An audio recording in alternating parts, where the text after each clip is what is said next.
What's the meaning of bark?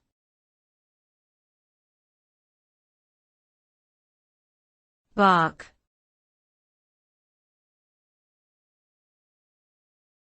Bark.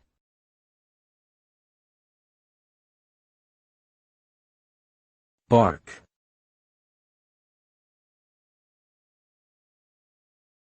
Bark.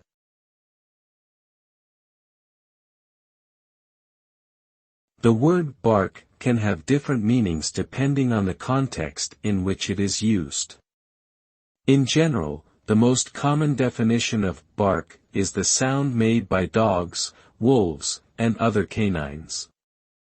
This sound is often used as a warning signal to ward off potential threats or to communicate with other members of the pack.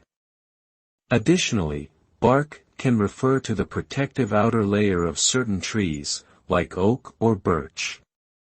This layer serves to protect the tree from environmental damage, such as pests or harsh weather conditions. In a figurative sense, bark can also refer to someone speaking loudly or aggressively.